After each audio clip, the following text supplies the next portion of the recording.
Bien, vamos a partir entonces con la segunda parte de la conferencia.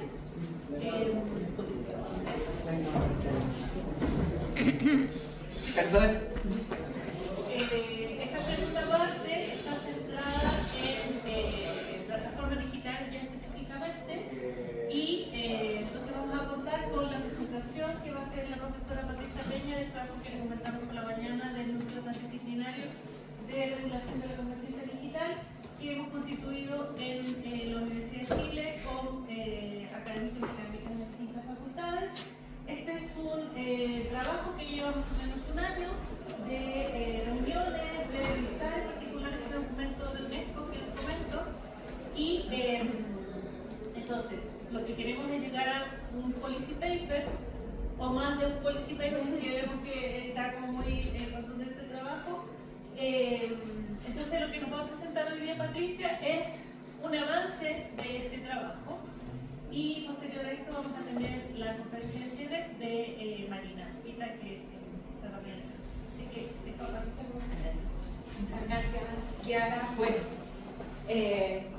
tengo la misión de, si hicimos en la primera parte cierto trabajo de entender el fenómeno, ¿no? De lo que significa la competencia digital hoy día, un tema central tiene que ver con que la discusión, la pregunta sobre las plataformas digitales se convierte en un aspecto central, ¿sí? Y esa es una respuesta compleja de abordar también, porque el constructo, lo que vamos a ver y lo que vamos a entender por plataformas digitales también es un fenómeno absolutamente dinámico y cambiante. Entonces, el propósito de este núcleo transdisciplinario que surge al alero de este otro proyecto grande es justamente tomar, como decimos nosotros, una ventana de oportunidad. Durante la pandemia, básicamente lo que significó entender la dependencia que tuvimos de las plataformas diversas para conectarnos, para acceder a información, etc., fue en paralelo a otro fenómeno que es que empezamos sin duda a hablar del fenómeno de la desinformación, aparecieron fenómenos como la violencia, el acoso digital, etc. Cuestiones que hasta antes de la pandemia quizás ocurrían de manera muy específica en ciertos lugares de la comunidad. Entonces, la idea de hablar de gobernanza de plataformas digitales, aquí voy a avanzar un poquitito, nace de una preocupación de UNESCO para proponer cómo abordar entonces un desafío que tiene que ver con recuperar la idea de un Internet para la confianza. Entonces, se realiza una conferencia en París el año 2023, donde la apuesta de UNESCO es decir, bueno, podemos retomar globalmente una conversación que tenga de nuevo que ver con estos distintos fenómenos que emergen de la idea de que parece que Internet dejó de ser un espacio seguro y confiable y se está transformando en algo distinto, ¿ya? Entonces pongo esto antes porque este núcleo entonces lo que busca es tomar las orientaciones que están dispuestas en lo que sería este documento, y esto es un documento, no es una convención, que se llama Directrices para la Gobernanza de Plataformas de UNESCO, que está disponible de manera libre en la web de UNESCO, y ya vamos a revisar algunos de sus puntos. Y nuestro desafío en este proyecto de regulación convergente entonces fue, esta es una oportunidad para ver qué tanto de lo que plantea UNESCO lo podemos tomar como orientación para analizar y ver su viabilidad en un caso chileno. ¿Sí? Ya vamos a ver por qué. En Chile vamos a tener la emergencia de la discusión de plataformas digitales emergiendo desde distintos sectores. Entonces vamos a explorar ese punto. Ahora, muy parecido al anterior, en este caso lo que nosotros lo que decidimos fue constituir un trabajo transdisciplinario.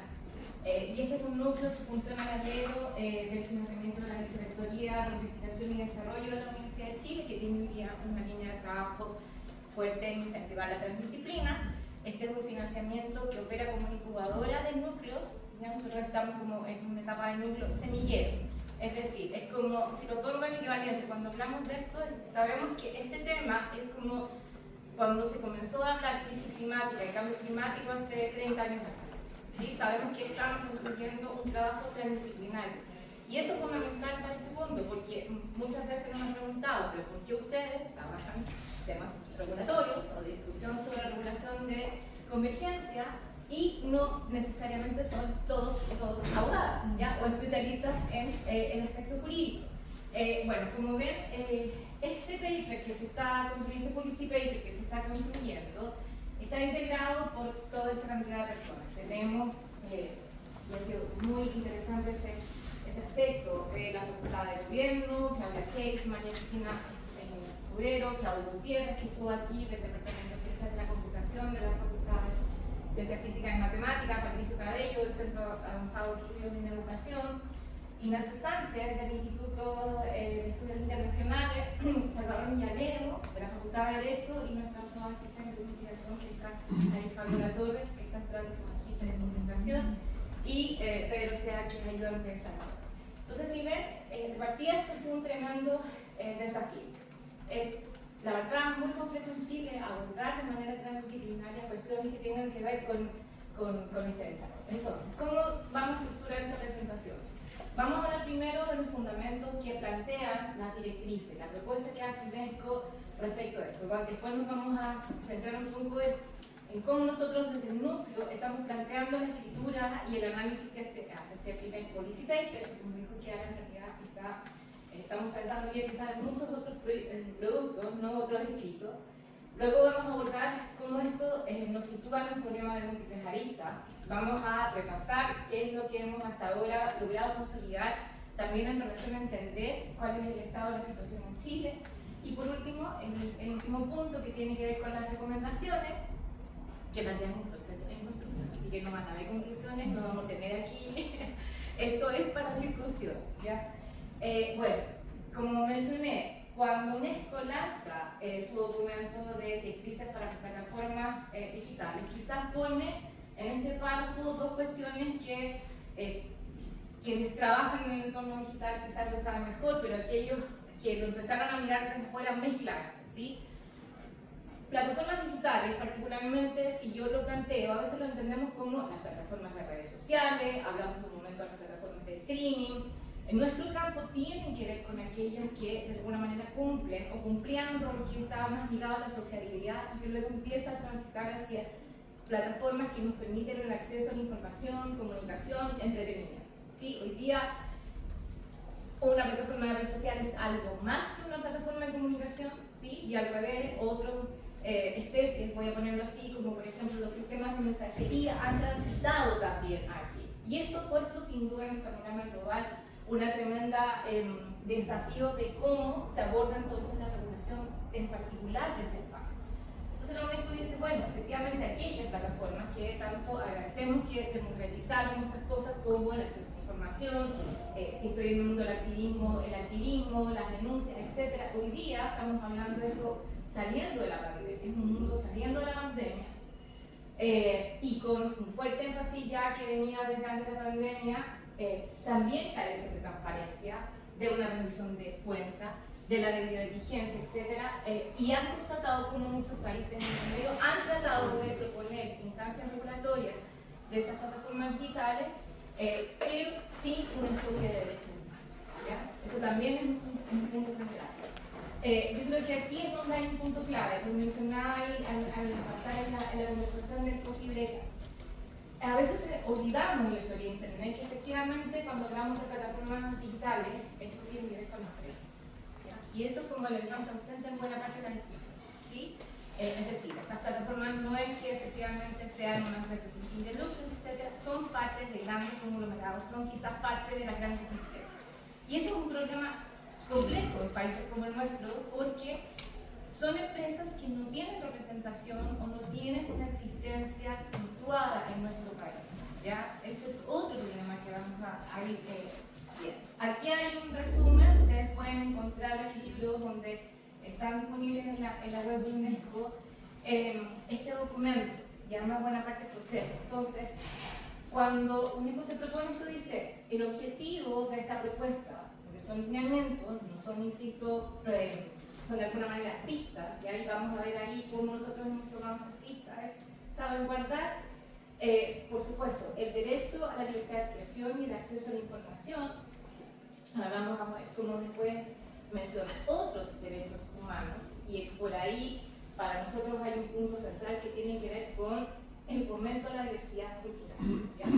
Que son los tres aspectos donde hoy día el trabajo del Policy Paper está abocándose.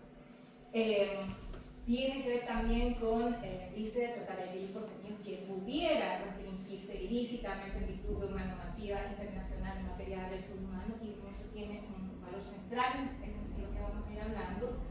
Y específicamente la base UNESCO, en este contexto en que se lanza esta propuesta, tiene que ver con dos de los problemas más centrales que los países están tratando de abordar, que tienen que ver con la desinformación y el discurso de odio, porque se cortó, preservando la idea de el respeto, ¿cierto?, a la libertad de expresión.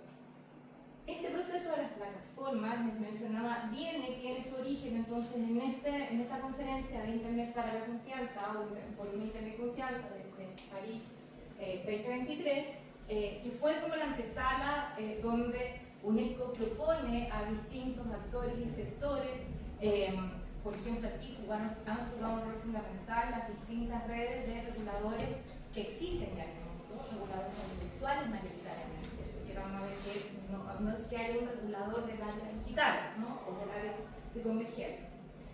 Esta conferencia fue puntapié a tres procesos de consulta que luego presentó UNESCO entre septiembre del 2022 y febrero del 2023, que fueron consultas de donde participaron aproximadamente 134 países con representantes de gobierno, sector privado, sociedad civil, academia, comunidad técnica, que es otro factor central.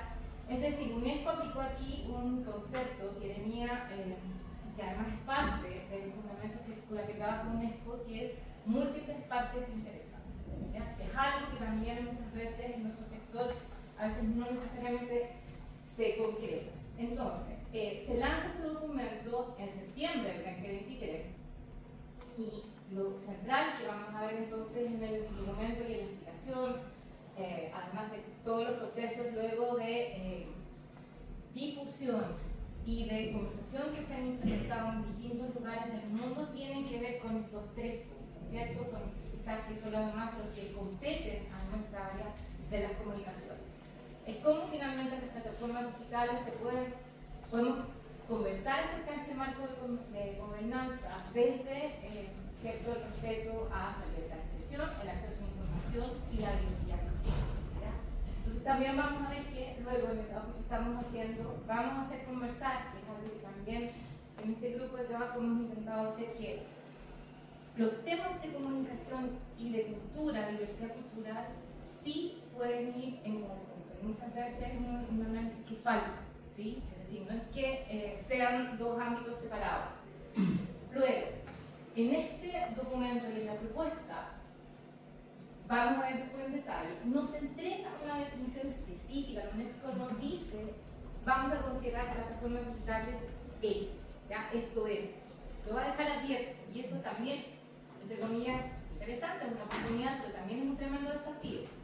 Entonces, en la actualidad, ¿qué podemos entender de lo que se refiere UNESCO cuando habla de plataformas digitales? Aquellas que tienen que ver con redes sociales, que ya dijimos, cumplían una función de sociabilidad, de ser espacio para la difusión, subida de contenido generado por las personas en general en todo el mundo, pero hoy día están transitando a tener otras características, no solo de sociabilidad, como espacios virtuales de interacción, sino que son espacios, también son aquellas que tienen este potencial virtual de interacción social. Entonces ahí abre el camino. Por ejemplo, uno podría pensar hoy día en cómo evolucionan otras plataformas como, por ejemplo, Twitch, que era un sistema de streaming, pero hoy día es un espacio de interacción social, ¿sí? O sea, no es streaming, pero interactivo, ¿sí? Y un poco también en aquellas plataformas que impactan, o que tienen un impacto directo en la libertad de expresión. Entonces, por ejemplo, podría entrar a la categoría de YouTube. De nuevo, YouTube tiene una característica, ¿cierto?, de ser una plataforma de subida de contenido audiovisual, pero eventualmente es un espacio de creación de contenidos, etc. Entonces dice, en los últimos años reconocemos que estas han permitido oportunidades de democratizar la comunicación, pero su potencial se ha deteriorado gradualmente por la falta de previsión a la hora de hacer frente a los principales riesgos. Entonces, cuando UNESCO también avanzamos y plantea la idea de la gobernanza. UNESCO tiene un trabajo, por supuesto, que está inspirado en todo el abordaje previo que tuvo en materia de radiodifusión, ¿sí? Pero tampoco podemos entender a las plataformas digitales como comunicación. Y eso va a ser un tema central, ¿sí? Que vamos a ir explorando. Quizás es un punto central. Las plataformas, las empresas dueñas de plataformas dicen nosotros no somos medios de comunicación, solo somos intermediarios, ¿sí? Entonces, tiene que ver finalmente con la idea de que, como UNESCO dice, aquí hay responsabilidades y hay funciones de las múltiples partes interesadas cuando vemos que esto toca con la libertad de expresión. Tiene que ser una gobernanza basada en derechos humanos y en otros principios rectores de Naciones Unidas. Implica buscar respuestas coherentes para evitar también una fragmentación compartida. ¿Ya? Por ejemplo, esto significa, vamos a empezar a generar proyectos de ley, cuerpos de leyes específicos para cada temática o desafío que surja. Deben haber medidas justas claras. Los procesos deben ser construidos de manera abierta, transparente, profesional, basado en evidencia. Ese es otro punto central, ¿sí? Que nos va a nosotros también poner otra vara, la transparencia que tienen o deberían tener las plataformas digitales como empresas, que sabemos que efectivamente es la capa quizás más oscura, y que haya también una mejor evaluación de los riesgos. ¿Cómo podemos mitigar ciertos riesgos basados en estos sistemas de moderación o curación de contenido, ¿no? Que están ocurriendo en casos como, por ejemplo, ocurre ahora cuando entendemos por qué una plataforma de red social aplica un algoritmo para invisibilizar ciertos contenidos en unos temas o cancela ciertos hashtags, por ejemplo, o dice, mira, desde hoy día en esta plataforma no va a pasar más contenido político o no va a pasar más contenido que se considere en materia de derechos humanos, y con eso cancela toda una línea de visibilización. Luego, las múltiples partes interesadas en la mirada de UNESCO incluye a todo ese conjunto de actores, ¿sí? Que es algo que también es quizás uno de los desafíos más importantes, sobre todo cuando hablamos de grupos, la representación que tienen grupos en situación de vulnerabilidad o de exclusión, ¿cierto?, de muchos procesos de consulta, etcétera, pero dice las partes con más responsabilidad para las directrices son los estados y las plataformas digitales, ¿ya? Las empresas.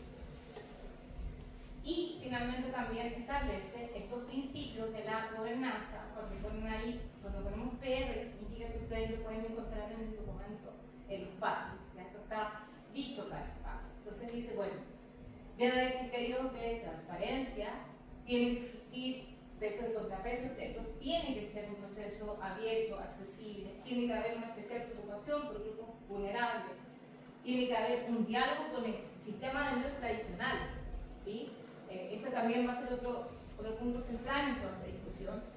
Tiene que haber inclusión de diversos conocimientos especializados, como ya mencionamos. También plantea la idea de un trabajo multinivel, es decir, estamos hablando también de evitar la idea de creer que esto solo lo podemos solucionar a través de una mirada local, nacional, como suelen ser las leyes, ¿no? Etcétera, sino que tiene que haber una mirada regional mundial. Eso también es un aspecto, sin duda, central, desafío del proceso. Y tiene que haber un serio compromiso también con la diversidad cultural. Y eso también abre una puerta ahí muy interesante. Como mencionaba, la UNESCO no define qué es una plataforma, pero sí establece una especie de descripción en relación de la función del entorno digital en el que está inscrita. Por ejemplo, dice que tiene que tener una presencia, un tamaño, una cierta cuota de mercado. Por ejemplo, cuando habla de tamaño y alcance, dice, bueno, aquellas que tengan más posibilidad de llegar a influir en buena parte significativa de la población, y cuota de mercado, dice, son plataformas dominantes en el ecosistema de información, ¿ya?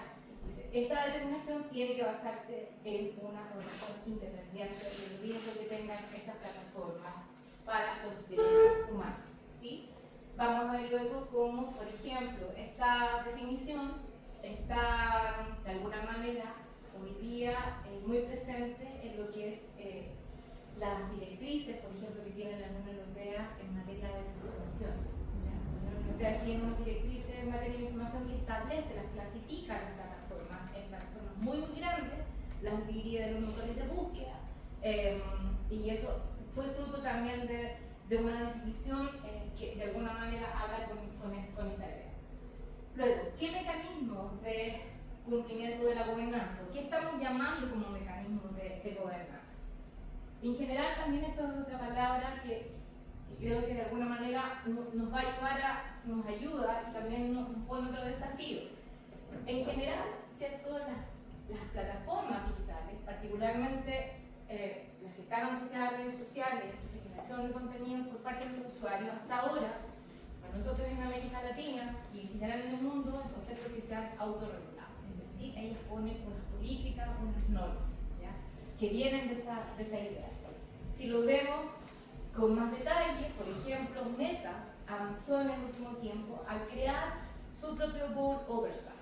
¿Sí? Este Board Oversight fue la primera vez que una empresa, una plataforma digital, definió la creación de un consejo interno asesor para solucionar casos controversiales, ¿ya?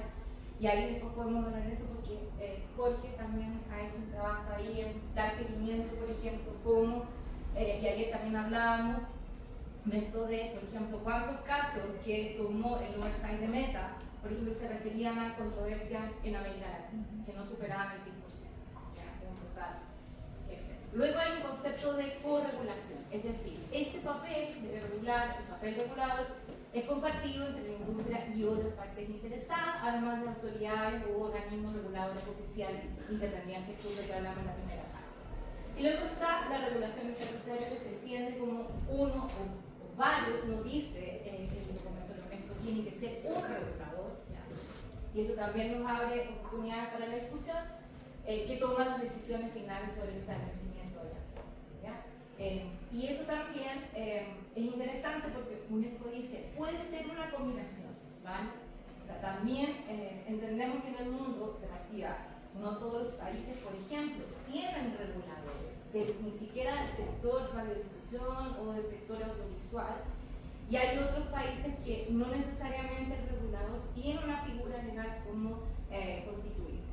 Entonces, ¿por qué a nosotros nos interesó dentro de toda esta discusión? Y aquí yo puse unos recortes de algunos titulares que nos han acompañado desde el 2021 hasta ahora, cuando en Chile ponemos la idea de regulación de plataformas digitales. Ya por ahí saqué se acordarán, por ejemplo, un titular del 2021 a partir de un proyecto de ley que justamente fue uno de los primeros que apareció en Chile, que decía vamos a regular las plataformas digitales. ¿Ya? Y uno va al texto del proyecto, el titular decía Chile tendrá la primera ley del mundo que regula plataformas digitales.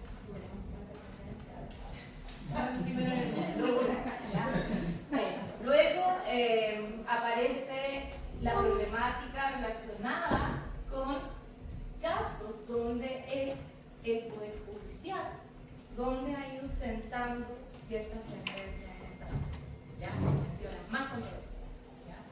Ponemos ahí, por ejemplo, el caso donde Meta tuvo que empezar a responder, pero también tenemos casos como muy recientemente, ¿qué pasa cuando llega el fenómeno de la deepfake y no hay una respuesta? ¿Qué pasa cuando llega el tema de la captura de video de loco en una empresa tecnológica, etc.? Luego, el tema más central que hemos tenido también, digamos, nos ha puesto también más en concreto, más material estos dilemas, cuando medios chilenos empezaron también con algo que ya se venía practicando en otros países del mundo, que es la demanda a Google, en este caso, por posición dominante de datos, ¿ya? Eso que hoy día, en concreto, a Copesa, a Administradora, Cooperativa, con 3 querellas que se han presentado en el Tribunal de la Libre Competencia, donde se está demandando a Google por posición dominante. Y últimamente volvemos al tema de la desinformación y hacia el tema editorial, ¿sí? Con el tema de los bots, etc. Y más recientemente, podemos decir, la IA general, ¿ya? Entonces, vamos a movernos hacia el policitero. Entonces, con este contexto, nuestro trabajo está decir, bueno, ¿cuál es la pertinencia y la viabilidad de esto que nos está diciendo UNESCO para recomendar, para proponer ciertas recomendaciones concretas y aplicables en el caso chileno? ¿Ya? Entonces, hasta aquí lo que vamos a ver es que el documento busca de alguna manera establecer un concepto sobre gobernanza, sobre el impacto que tiene la plataforma en relación a la calidad de la democracia chilena, revisar también la realidad de la institucionalidad reguladora del país, que es limitada, ¿sí? Si nos preguntamos cuál es la institución que regula este sector en Chile, en realidad no hay ninguno, ¿sí? Para nosotros también fue una oportunidad de recorrer un poco la historia previa. Entonces, Chile sí tiene un recorrido en materia de establecer ciertos lineamientos de políticas digitales, lo que fueron las agendas digitales, si bien no recuerdo. Ahora no hablamos de agendas digitales, pero hasta el 2023 teníamos estos documentos. Y a partir de eso entonces entregar estas recomendaciones. Ahora, cuando hablamos entonces de cómo el grupo, el núcleo, está tomando la definición sobre plataformas digitales, nos estamos refiriendo a aquellas que la misma UNESCO nos ha planteado, es decir, aquellas que tengan un impacto directo en la libertad de expresión, en el acceso a la información y en la diversidad cultural. Entonces, eso también nos pone de nuevo cierto marco de que estamos dejando fuera y que estamos dejando dentro. Entonces, ¿por qué es un problema de múltiples aristas? Porque, de nuevo, necesitamos problematizar a las plataformas digitales como una cuestión que tiene que ver con un impacto en la política, tiene un impacto también tecnológico. Ya, de hecho, el trabajo de Claudio ha sido fundamental. Cuando uno dice, pero regulemos las plataformas, desde el movimiento ingenierismo nos van a decir, pero ¿cómo? Si las plataformas tienen muchas capas, ¿sí? ¿O cómo vamos a regular los algoritmos? ¿Sí? O sea, vamos problematizando un objeto de estudio que de repente para nosotros no la vemos tan material. Tiene también una lista económica central y por supuesto tiene una lista mediática. ¿Cuál es la lista sobre la democracia? Ya lo dijimos. En nuestras sociedades, en nuestros países, las plataformas digitales empiezan de alguna manera a romper esta idea de que son actores o un sector neutral. ¿Ya? Esta idea de que solo son intermediarios, que ellos solo ponen, entre comillas, te ponen el contenido. Y eso tiene especial relevancia cuando ocurren los escándalos, por supuesto, de Cambridge Analytica y varios otros, en donde al final lo que va quedando claro es que en su estructura estas plataformas sí tienen ciertas políticas de lo que se llama usualmente moderación de contenidos, ¿sí? Que de la forma con que finalmente visibilizan ciertos contenidos o ciertas informaciones, etcétera, y otros no. Entonces, eso es lo que definitivamente en los últimos 20 años se ha ido cuestionando, ¿ya? La insistencia en que esta neutralidad en realidad no existe, sino que muchas veces sus acciones, el cambio en estas moderaciones de contenido, es decir, cómo se está moderando el flujo de información que estoy viendo o no estoy viendo, genera severas distorsiones en la esfera pública. También decimos, este punto central porque de alguna manera ellas, estas plataformas, estas empresas han adquirido un poder para establecer sus propias normas, ¿sí? Es decir, un rule setting power. Y eso significa inmediatamente reconocer estos ecosistemas. Hoy día, por ejemplo, en esta conferencia hay una cantidad de estudios que hablan sobre la desinformación, por ejemplo, ¿sí? Que tienen que no, de alguna manera, cerca de que se vea.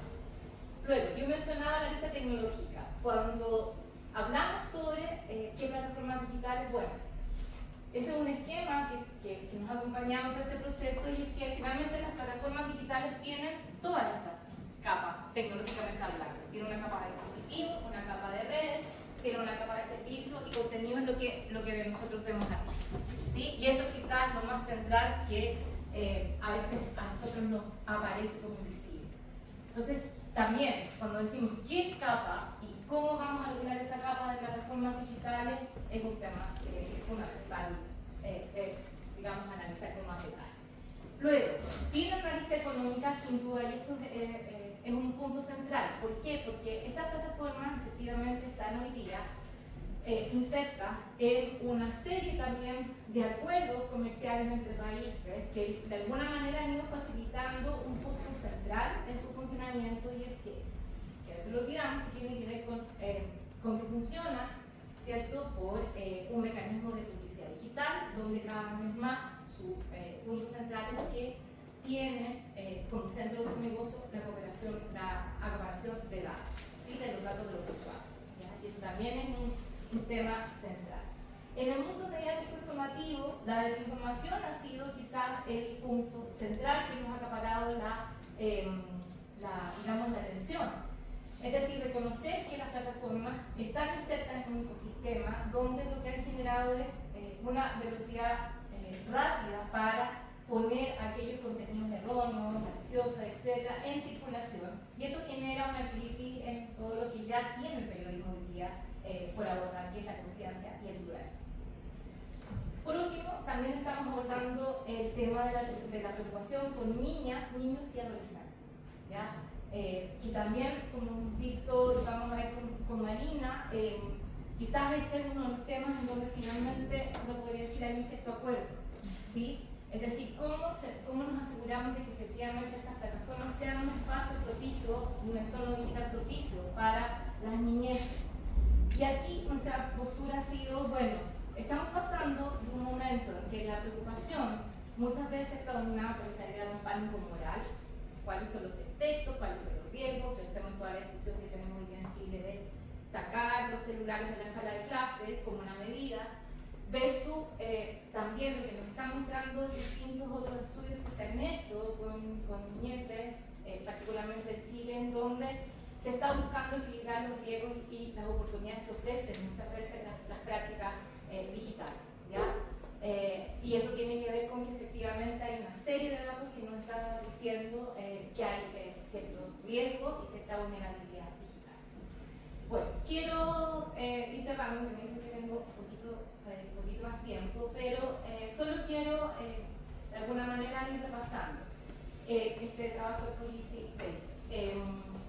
Nosotros lo que entonces empezamos a revisar fueron, primero, agendas digitales en Chile.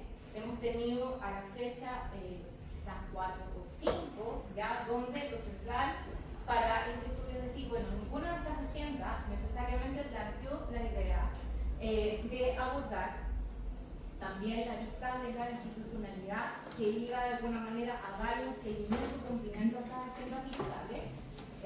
La última, que fue fruto de un trabajo de mayor alcance, porque fue coordinado por la CEPAL, etcétera, no alcanzó tampoco a definir esa hoja de ruta. Y por otro lado, hemos tenido una serie de intentos regulatorios, como mencioné al inicio, que se han dividido en dos bloques. Primero, tenemos dos proyectos de ley, ninguno de estos están, tampoco hoy día, ninguno ha sido, digamos, archivado, están ahí, aguardados. Se abordará en el proyecto de ley que regula plataformas digitales que fue presentado en 2021 y luego otro específico para regular la difusión de contenido, información y servicios de las plataformas digitales y redes sociales, más específico también el año 2021. En materia de desinformación hemos tenido una cantidad enorme de proyectos, son casi 12, 4 se especifican en concreto acerca de plataformas de redes sociales, ¿ya? Sobre todo para regular las fake news y desinformación. Claro, esos proyectos están hoy día, digamos, insisto, no continuaron su tramitación porque fueron tremendamente también criticados. Criticados, uno, por el carácter indeterminado del concepto, que son los proyectos de ley de plataformas digitales, y muchos de ellos, incluyendo los de desinformación, se abocan a ámbitos de aplicación de derechos penales, es decir, son mucho más públicos. En materia de desinformación, lo veremos con más detalle luego en la conversación, lo que hemos visto es cómo Chile adquirió un compromiso a partir de la participación que hemos tenido en OECD, la Organización para la Cooperación Económica, Desarrollo Económico, la OECD, en lo que se llama hace poco el Hub de Desinformación, y que hoy se llama Hub sobre Integridad de la Información, y que eso finalmente es lo que origina la Comisión Asesora contra la Desinformación, que funciona por 6 meses durante el 2023, que generó 2 informes, el segundo con una cantidad de recomendaciones. ¿Sí? Y solo voy a dejar para el final la alfabetización mediática informacional digital en tiempos de plataformas digitales, porque, de nuevo, al revisar la experiencia chilena, lo que estamos encontrando es que Chile, en realidad, y eso es una crítica que hacen varios de nuestros colegas que han abordado el tema de la educación mediática, informacional y digital, Chile no ha tenido necesariamente una política continua, ha tenido acciones que ha sido crear cierta institucionalidad que se ha ido encargando de incorporar esta educación a la tecnología. Y aquí un poco está esa genealogía. Partimos por la red de enlace, hoy día esa red de educación al enlace que se acordará, se llama el Centro de Innovación Educativa del Ministerio de Educación. Y en el camino, otras instituciones como Neurorred y LENCUB o el Servicio Nacional de Adulto Mayor han ido teniendo una competencia muy acotada, por ejemplo, lo que significa viabilizar programas continuos en materia de alfabetización digital en el tiempo. Y hoy día, básicamente, entonces lo que podemos decir es que ahí tenemos también un problema de cómo vamos abordando también esta otra propuesta que hace esto de extender a la gobernanza también del desarrollo interesante. Eso lo voy a dejar ahí porque ya no tengo que decir. No. Ya.